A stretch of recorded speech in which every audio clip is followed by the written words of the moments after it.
sigue igual. Está igualito. Esto es igual que la anatomía, no hay ningún cambio. Entonces voy a regresar aquí, voy a poner aquí, grabar. Ah, está grabando.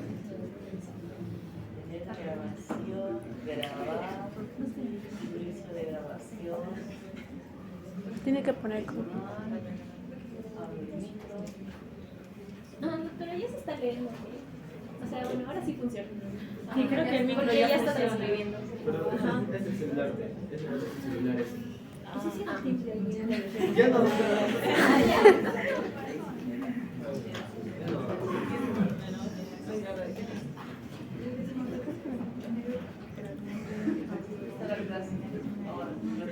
Cerró el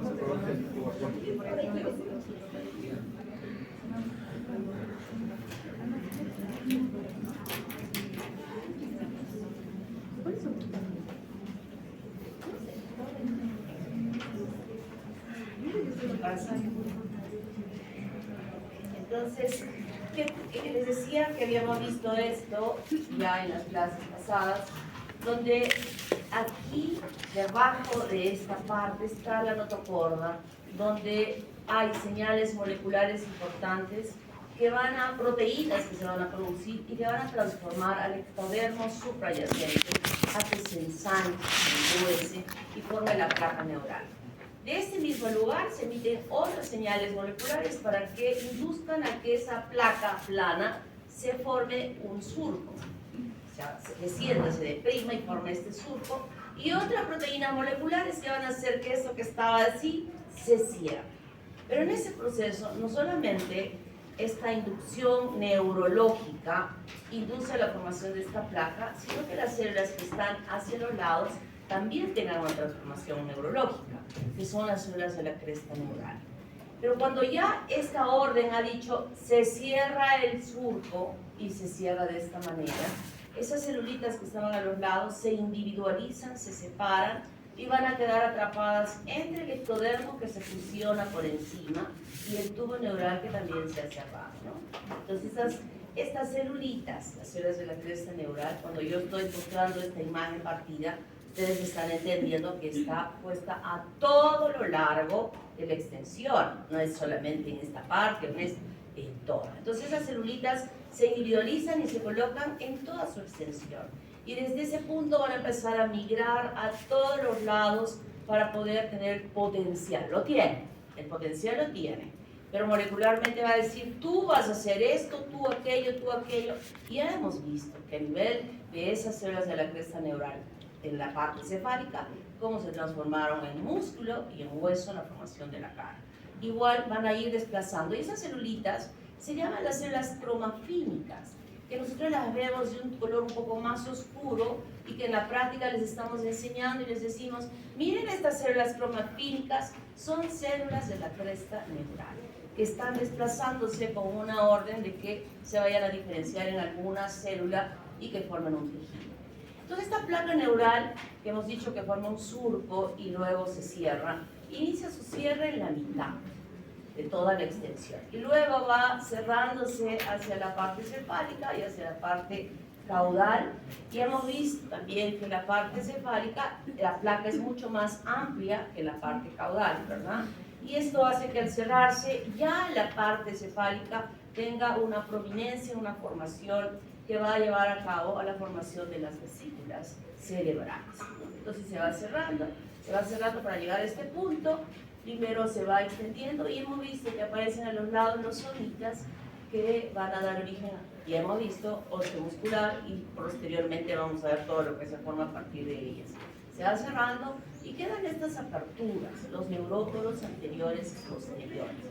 Hay diferencias en decir cuándo se cierra el anterior y cuándo se cierra el posterior. Para lo que yo digo, ustedes me lo digan en el examen, si es una pregunta, este se cierra el día 24 y este el día 16. Y finalmente queda un tubo totalmente cerrado en todos esos extremos, y que nos dicen, aquí dentro hay una luz, no está compacto el cierre, sino ha cerrado un hueco en toda su extensión. Y a lo largo, en la parte cefálica o caudal, vamos a ver qué cavidades es que se van a desarrollar. Entonces aquí está la placa. Estas celulitas más oscuras que están son las células de la cresta neural. Se cierra el tubo, ellas quedan ahí atrapadas y se desarrolló el tubo neural, donde esta notocorda ha cumplido un rol importante en la transformación de esas células para formar el sistema nervioso central. Entonces, como dije al principio, la parte cefálica está más amplia, la zapatilla, sacó la plantilla de la zapatilla, más amplia. Al cerrarse nos muestra estas imágenes: grosencéfalo, mesencéfalo y tromboencéfalo. A su vez, esto sigue creciendo. Ahorita vamos a explicar cómo se produce esta mitosis tan activa para la formación de las células. Y la primera división que se va a desarrollar a partir del prosencéfalo es que se formen los telencéfalos y el diencéfalo. Estos cachitos que ustedes ven acá son las vesículas ópticas. Ahora en las prácticas que estamos viendo, ojo, les estamos explicando cómo es que se desarrolla. Cuando todavía está como prosencéfalo, le salen como unas antenitas de las películas de los extraterrestres, ¿no han visto que le sale así una cosita y en la parte distal una pelotita? Igualito cuando todavía está aquí. Y en la división, estas emergencias, extensiones del sistema nervioso central, extensiones. El ojo es una extensión del tejido nervioso. Van a llegar a parar las extensiones a esta altura del diencéfalo, como que la salida de estas vesículas. Este tallito que ustedes ven acá, conectado a lo que en este momento, esto ya no es vesícula óptica, esto se llama copa óptica. La vesícula es como una pelotita, y luego la pelotita se va a deprimir y nos forma la copa que estamos viendo acá, que ya se los voy a explicar cuando veamos. ¡Ojo!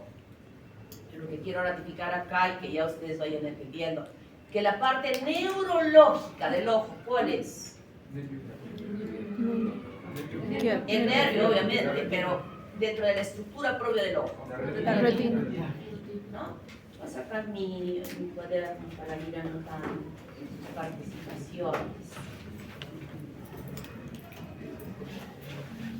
Debemos perder tiempo de participaciones, ¿ah? Después de nuestra clase, ¿viene alguien? ¿La doctora Nari? La doctora Diana. Pero a las 9. D, ¿no? D. Podemos ver ¿Qué? a las 1 de la siguiente clase. A las 1 de la siguiente clase. A las 9. Entonces, pero allá, bien. Ah, no, tengo que marcar, ¿no? Pensé que estaba en el H, que está malogrado el detector facial. Pero nos podemos quedar hasta las 9:15. 9:10. Mientras bajo la grada, estoy todavía un poco tonta en mi caminar. Bueno, entonces se divide en telencéfalo y el diencéfalo. El mesencéfalo no tiene ninguna modificación, se mantiene como tal.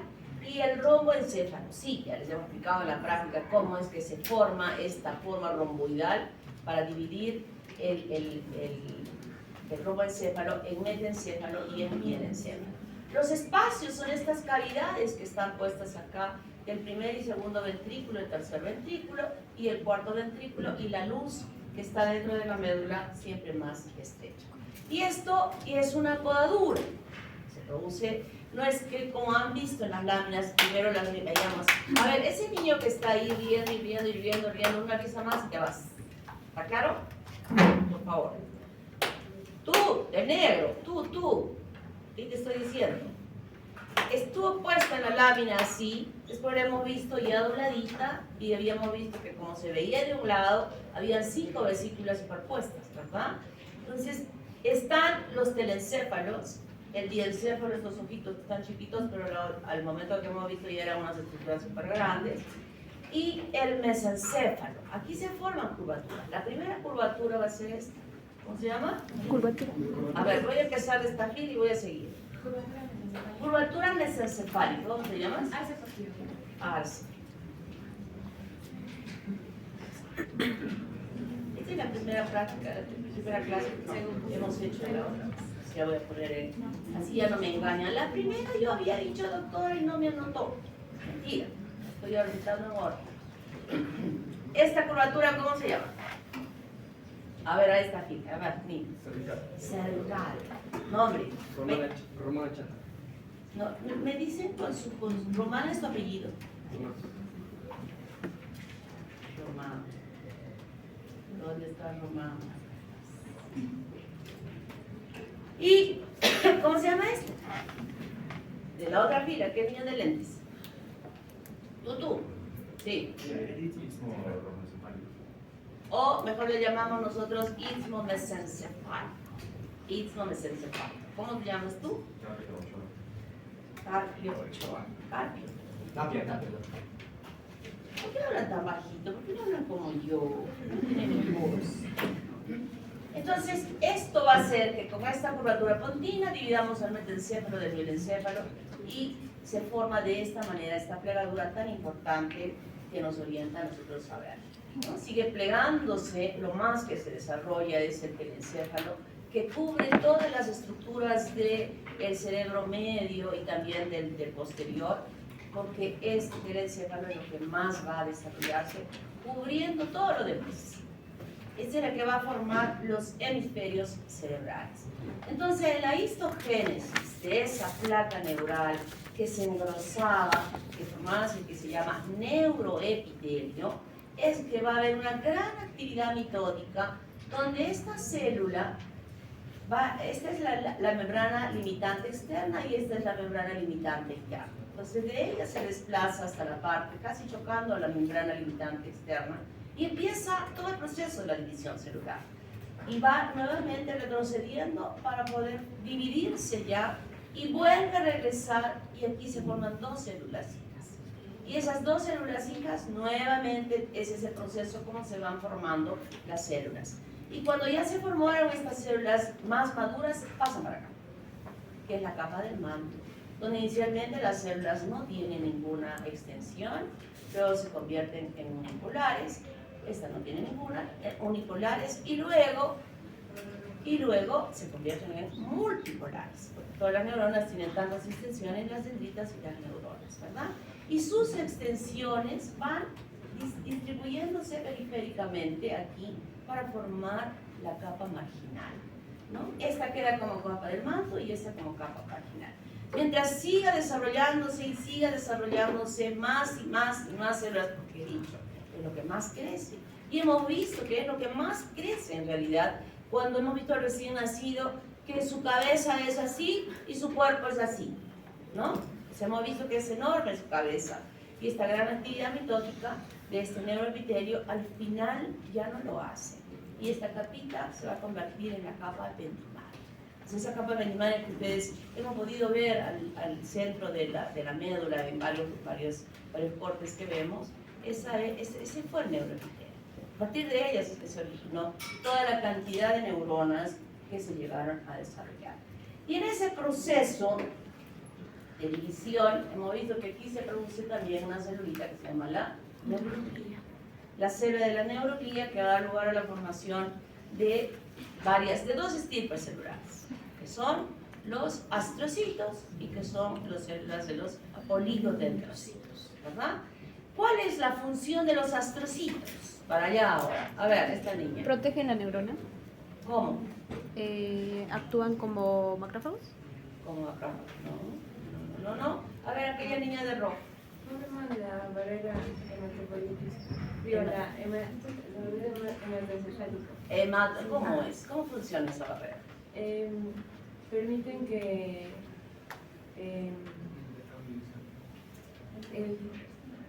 Ya, perdiste tu oportunidad. A ver la niña de adelante.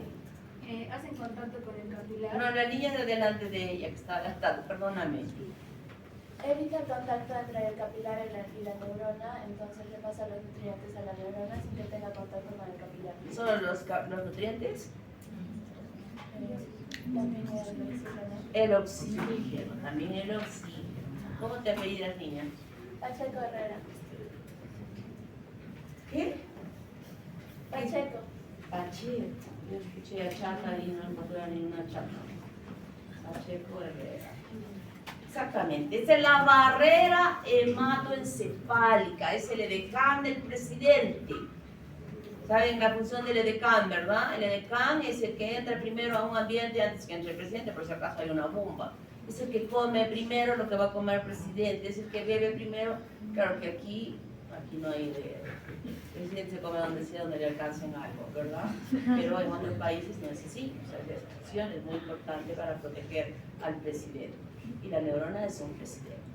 Claro que algunas veces esa barrera no es buena, sobre todo con cierto tipo de medicamentos. Ustedes cuando lean las posologías de los medicamentos, ahí van a decir, pasa la barrera hematoencefálica.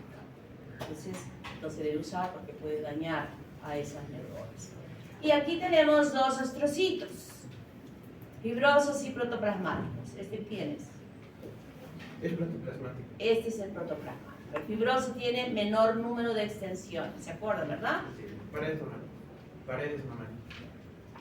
Paredes. Oye, Paredes, ¿tienes algún hermano? No. ¿No? Estamos El hablando. chico Paredes, hace muchos años te parece. Y el oligodendrocito. A ver aquí, ¿qué dices del oligodendrocito? Fórmula.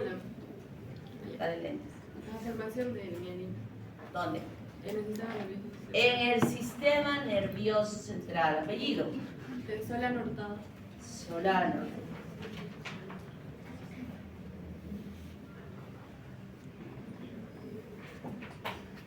Entonces, esta vaina de mielina es muy importante porque ¿para qué sirve la vaina de mielina? A ver, Para la conducción de impulso nervioso. más rápido, ¿verdad? Que sea más viviendo más rápido. Salas López, Salas. Salas.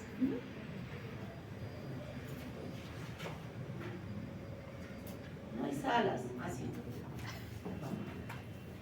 Muy bien. Y aquí la célula de la microglía. Pero la célula de la microglía no se forma del neuroepitelio, sino se forma de aquel mesénquima que ingresa dentro del sistema nervioso central, de esas células mesenquimales que yo había explicado la clase pasada y les dije, miren, estas células entran y son las que van a formar los vasos sanguíneos, los capilares, que van a formar los músculos lisos que puedan envolver a las arterias, ¿se acuerdan?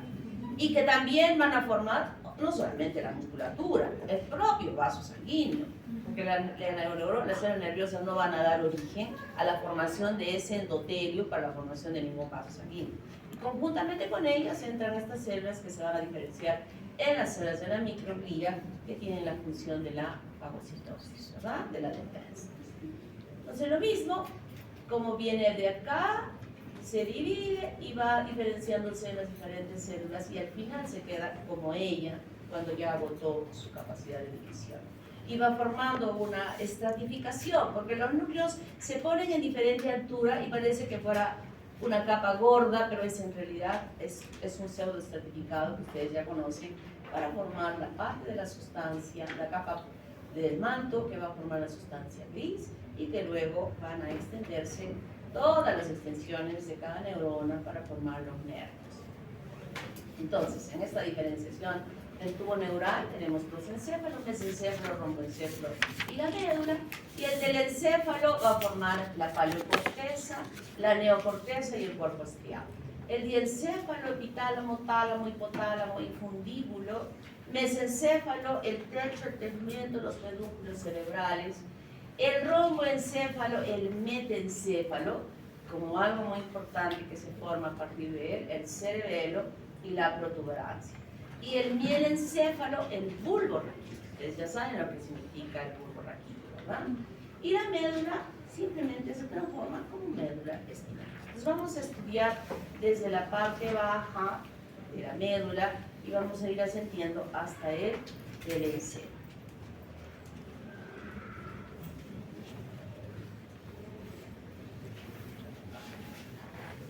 Es decir, la primera que ayer se ha vacunado contra la influenza. Seguro que ya les van a avisar después a ustedes. No, me ha caído muy bien, creo. Bueno, esta es la médula. Ya sabemos cómo se ha formado esto, ¿verdad? Esta es la capa del manto. Y esta, La marginal. y esta, Epidermal. la capa epidermal, ¿no? La capa epidermal. Entonces, al principio es así, como estamos viendo, con una gran luz. La luz del epéndimo es amplia, pero van a haber modificaciones en la posición de estas células de la capa del manto que van organizándose de tal manera, esto sigue actuando, sigue multiplicándose, porque va aumentando las células, donde va a formarse en una forma muy precisa una placa anterior o placa basal y una placa alar o posterior, separadas por el surco limitante, y aquí vamos a observar que hay una placa del techo y una placa del piso. La placa del techo va a empezar a fusionarse, se fusiona. En cambio, en la parte anterior no se llega a cerrar y se forma una fisura anterior que ya da la imagen definitiva de cómo es la médula espinal que ustedes han visto en su práctica de anatomía. Y también la vemos ahora en las laberintas cómo se está desarrollando. Y esta división ha permitido que la parte posterior, de la placa posterior, miren, está dirigiéndose, hace contacto con el borde de la médula, lo cual esto no se presenta en el asta anterior, solo en el posterior. Progresivamente se va cerrando la luz del epéndimo y finalmente queda estrecha en su interior, manteniéndose allí. No cumple ningún rol importante de actividad en esta extensión en relación a las otras, donde sí hay proyecciones de formación del plexo coroideo, ¿no? Acá no hay plexos coroideos dentro de la luz del epéndimo, por eso es que se estrecha y obviamente circula el líquido cefalorraquídeo en su interior. Y como había mencionado al principio, las células de la cresta neural que se habían colocado en toda la extensión van a diferenciarse en una de sus funciones en formar el ganglio raquídeo. Entonces, a lo largo de toda, al paralelo al tubo neural, estas celulitas van organizándose y forman el ganglio raquídeo. Ahora lejos, al lado, en cada segmento de esta médula espinal. Y forman aquí a este ganglio raquídeo. Y aquí ya podemos recordar lo que ustedes han aprendido en anatomía y también en histología. ¿Han hecho neuro en fisiología? ¿Todavía no? Bueno, ya con esto les va a parecer papayita, ¿no? Y estamos repasando lo otro y obviamente quiero que sí se metan de lleno, por favor, porque fisiología, base de fisiología la tienen, con anato, con histo y con embrio. Métanse a la fisiopatología. Agobien a sus profesores con la explicación de la fisiopatología, por favor. Estoy viendo que más les están algunos profesores enseñando fisiología, y no están metiéndose en la fisiopatología. El curso se llama Fisiología y fisiopatología. Pregunten, repregunten y pregunten la parte de fisiopatología, porque ya tienen bases de haber entendido la fisiología. ¿Y qué pasa acá? ¿Y por qué acá? ¿Y por qué esto? ¿Y por qué aquello? ¿Y por qué no funciona este miembro? ¿Y por qué? ¿Qué está sucediendo? Agobien a sus profesores de fisiología, fisiopatología. Están teniendo los conocimientos.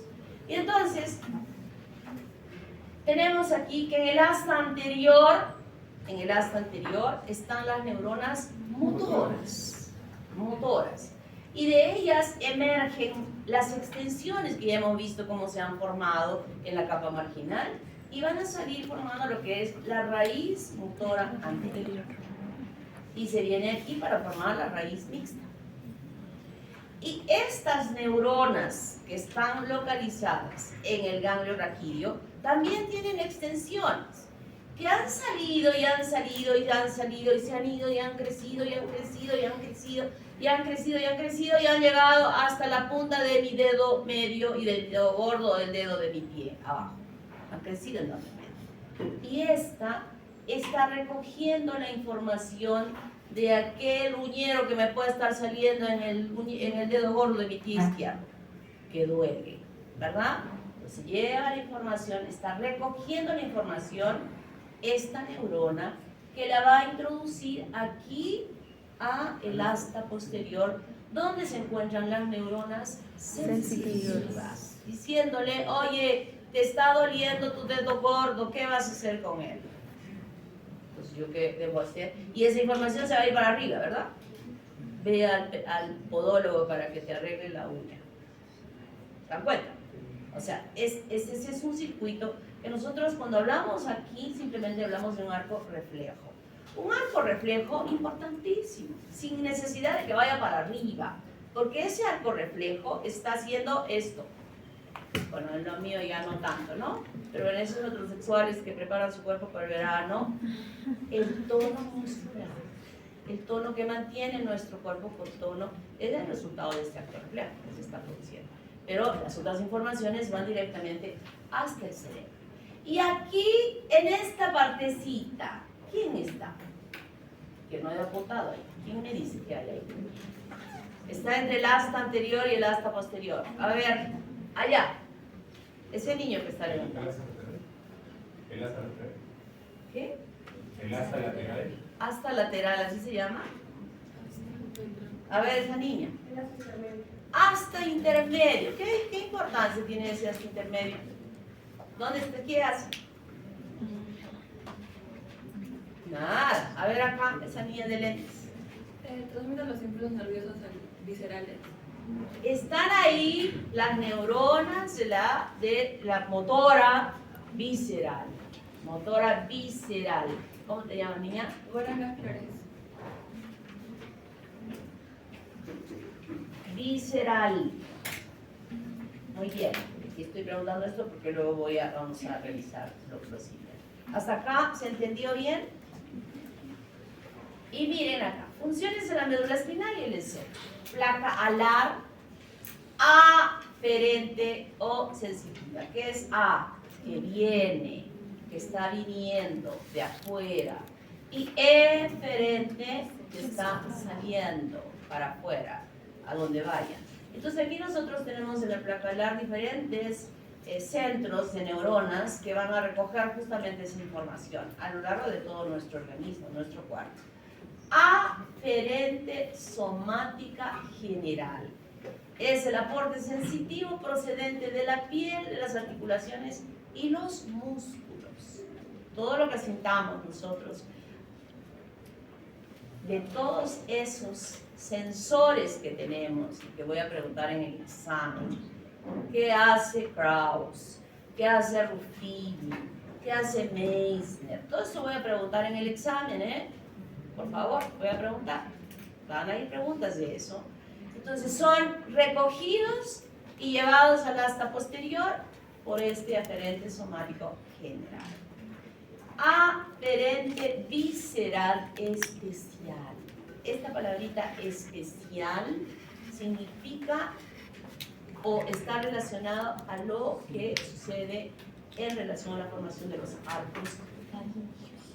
Todo de los arcos faringios está relacionado con esta palabrita que llamamos especial. Y entonces, ¿qué recoge? El aporte sensitivo de las papilas gustativas y la faringe. Aferente visceral general. Visceral general. ¿Dónde estarán sus ganglios, las neuronas receptoras de él en la médula?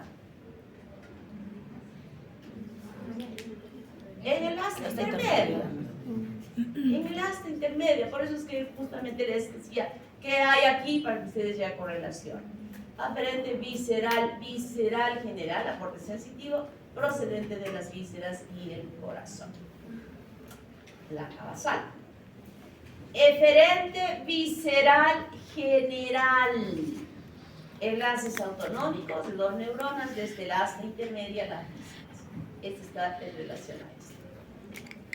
O sea, en ese visceral, en ese asta intermedia, están no solamente los motores, sino también los sensibles. O sea, está en conjunto las neuronas ahí. Eferente visceral especial. Especial. Nervios motores que van a los músculos estriados de los arcos faringios.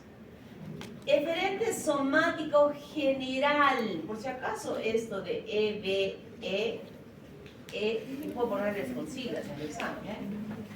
O sea, no así eferente visceral especial. Le puedo tener E, B chica y E. Las iniciales de estas tres palabras. Las iniciales de estas tres palabras. Como lo pone Lachmann en su libro, ¿no?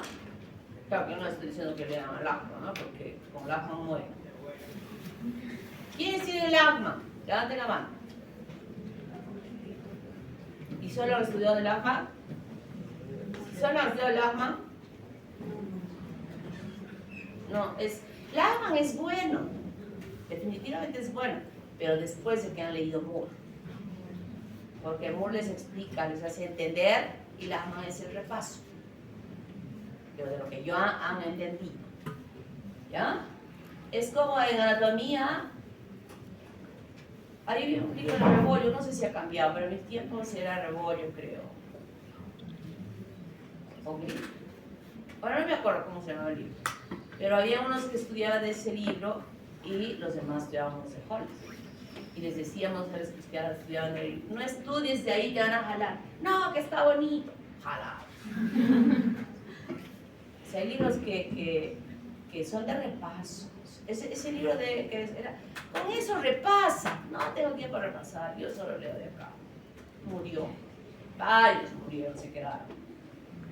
Cuando yo estudiaba medicina, me acuerdo que eran 80 vacantes. De las 80 vacantes, 40 eran primeros puestos. Y de hecho, las otras 40 eran 40 los que estaban peleando. Yo estaba entre los 40 con los que peleábamos, ¿no? Después ampliaron las vacantes. Hicieron huelga y todo, ampliaron como a 160. El doble. Porque decían, ¿cómo es posible que 40 ya estén adentro los primeros puestos? Y cuando terminamos la carrera, o sea, en el año que correspondía terminar, solo terminamos 40 de los que habíamos ingresado. Terminamos siendo 20, o sea, 80 eran los que se habían quedado de las otras promociones y solo terminamos 40 en esa promoción de estos. De los primeros puestos, terminaron con nosotros creo que 30, no, perdón, 10, 30 se quedaron. Entonces dijimos, primer puesto, seguro que tu abuelita era la directora del colegio para que te dieran el primer puesto. O sea, así de complicado, no era tan fácil. Era muy, muy complicado. Y nosotros no teníamos lo que tienen ustedes. Libros que cuestan 50 soles, 35 soles, fotocopiadoras, grabaciones. Bueno, las grabaciones las hacíamos nosotros.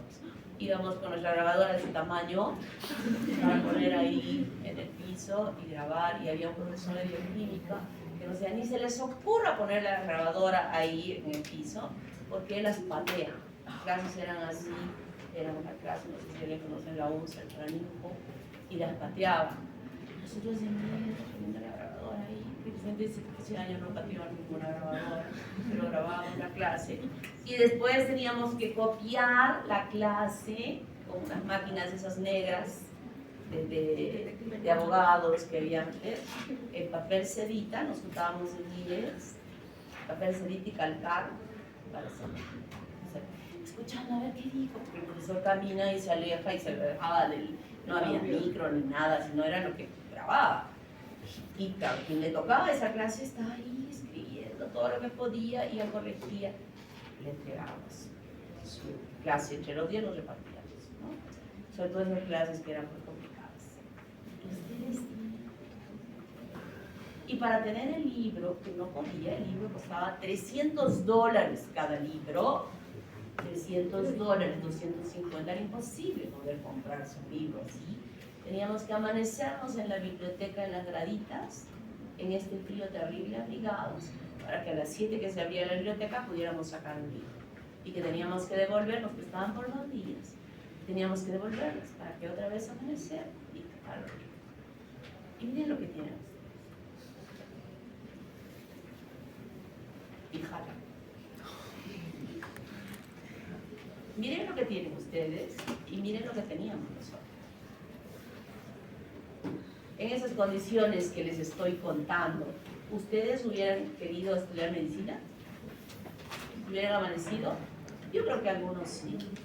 Ese era el amor a querer ser médico y querer estudiar. Claro que esos 80 que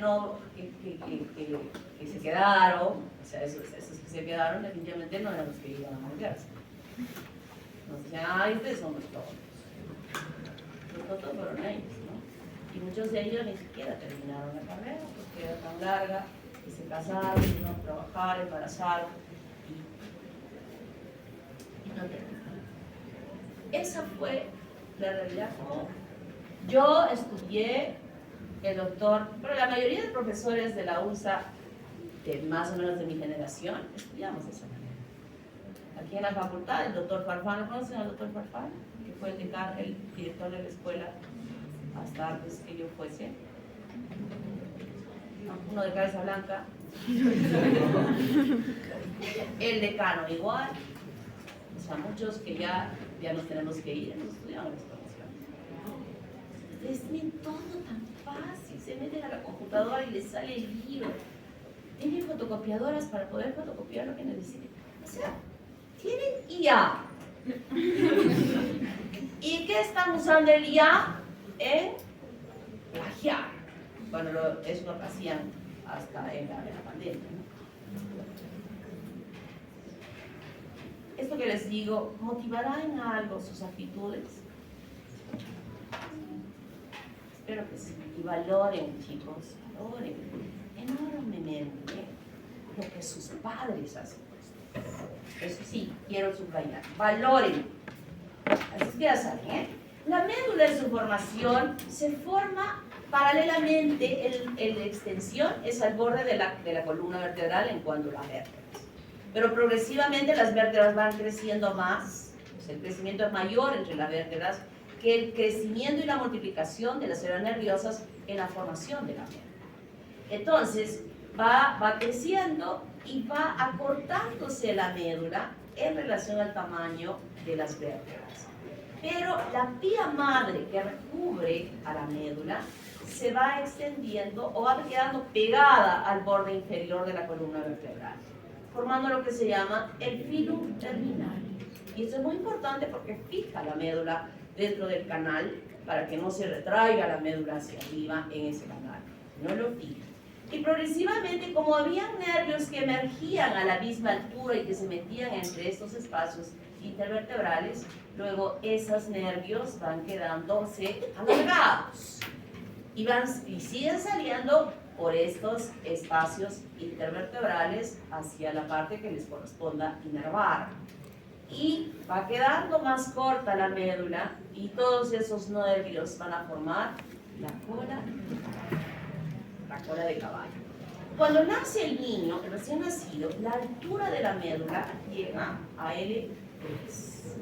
Pero cuando ya somos adultos como nosotros, el borde de la médula llega a L1. Entonces eso es importante que ustedes sepan, por si acaso, algún recién nacido que se ha contaminado en el canal de parto, cuando habíamos microbiología el próximo semestre, y esto puede condicionar a que haga una meningitis, por ejemplo, ¿no? Y el diagnóstico para la meningitis es hacer una punción lumbar para obtener ese líquido cefalorraquídeo. ¿Y dónde debo punzar en ese recién nacido? A ver. En el adulto era de la L3, L4 o L4 a L5, de recién nacido. Ah, pues estoy preguntando al recién nacido. A ver, esa niña. La de, no, esta, esa niña. Pero ¿cuál es? No, o sea, no decir hasta acá está. Tengo que tener ya o sea, esto ya está determinado. No es que de repente un poco más abajo, no. ¿Cuándo? No, así me puedo equivocar. A ver, allá. No, acá esta niña. En L5.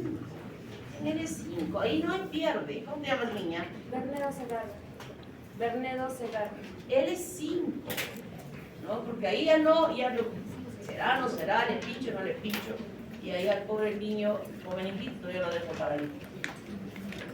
La mielinización dentro del sistema nervioso central, ya hemos dicho el hígado grosso. Y apenas está saliendo la fibra, le envuelve Las células de Schwann. las células de Schwann, ¿no? Y la célula le envuelve, y van quedando estos espacios que se llaman los nodos de Rampier. ¿Y para qué sirven los nodos de Rampier? Forman las vainas de melanina. No.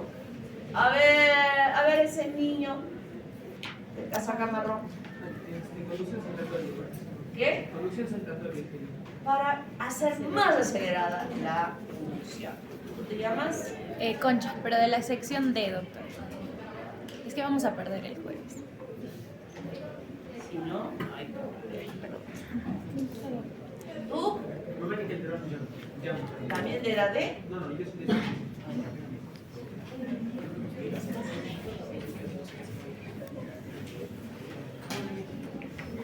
¿Me van a saludar? A ver, mírense. Esto, y el momento que el romboencéfalo se abre como un libro, ¿verdad? Se abre como un libro. Cuando pasan ellas, es 8. No, ya me doy cuenta cuando pasan. Se abre, se estira la placa del techo y las placas basales se quedan en su sitio, pero las placas solares también se forman en el piso, pero externamente, ¿no? Y se queda así de esta manera.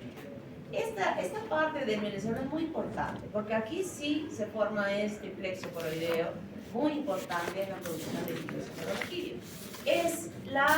Esta capa ependimaria se va plegando y va formando un epitelio muy especial, que es unas celulitas cúbicas muy bonitas que ustedes han visto en histología, y que son invadidas ellas por una circulación sanguínea capilar, que de ella, de la sangre que está circulando en estos capilares, a través de esta capita muy finita de célula cúbica, se filtra la sangre. Pero es una filtración tan pura, tan pura, que el aspecto que nosotros vemos cuando sacamos el líquido cefalorraquídeo de una persona que no tiene ningún problema, que sospechamos de algo, pero cuando le sacamos, vemos esa transparencia como el cristal de roca, que es lo normal. Dicho, cristal de roca. Han visto ustedes los vasos de cristal de roca, ¿verdad? Son tan caros. Es una pureza de transparencia. Ese es el filtrado de la sangre y que va circulando dentro de estos contenidos en el sistema nervioso central. Y aquí mismo vamos a tener, aquí se produce líquido cefalorraquídeo, está circulando dentro, pero aquí mismo hay un desagüe. ¿Cuál es ese desagüe?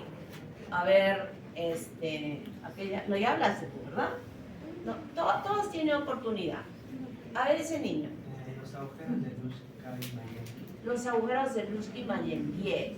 ¿Y a dónde van? ¿Qué? ¿A dónde van? Al espacio. ¿Oh?